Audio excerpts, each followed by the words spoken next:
Another day, another basketball stories na naman ang pagkikwentuhan natin. At ngayon nga, ang pag-uusapan natin ang huling balitang pagbabalik ni Malik Monk sa Sacramento Kings at ang balitang trade sa pagitan ng Phoenix Suns at Golden State Warriors. Sa isang iglap nga, ay bigla na lamang ang nanahimik ang front office ng Los Angeles Lakers na mga nagdaang araw ngayong offseason. Kahit man nga meron pa silang 3 bakanting pwesto sa kanilang lineup, ay ayaw pa rin nilang kumuha ng mga players na ilalagay dito. Kaya marami nga sa mga fans ng Lakers ang nanghihinala na tapos na si Rob Pelinka sa paggawa ng trade at maging signing sa free agency. Oras na rin naman nga daw po ng kanilang head coach na si JJ Redick na gumawa ng rotation at game plan para mapagana ang kanilang bagong lineup ngayong offseason.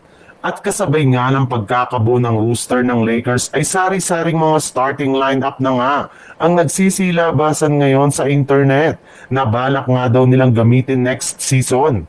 Pero base rin naman nga sa pinakahuling inilabas na balita ngayong araw, posible pa rin nga daw na kunin ng Lakers ang kanilang dating player na si Malik Monk mula sa Sacramento Kings.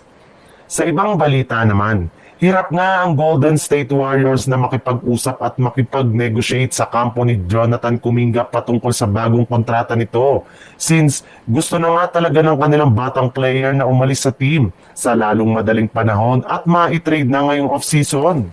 Marami rin naman nga sana mga kupunan ng interesado na isakatuparan ng hinihiling nito na sign and trade deal.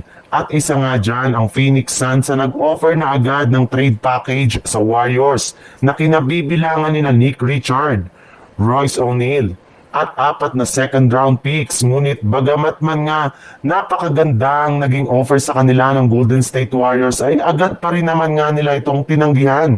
Gayong gusto pa rin nga nila na panatilihin si Kuminga sa team kahit medyo hindi maganda ang kanilang relasyon sa isa't isa. Bukod rin nga dyan, mismong si Kuminga na rin naman nga daw ang nagsabi na mas prefer nga nito na maglaro sa kubunan ng Sacramento Kings kaysa sa Phoenix Suns.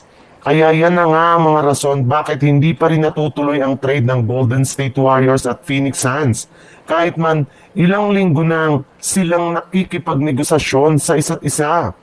Pero ayon rin naman nga sa isang NBA insider, aasahan pa rin naman nga daw po ninyo na matutuloy ang trade ni Kuminga ngayong offseason kahit ano man ang mangyari.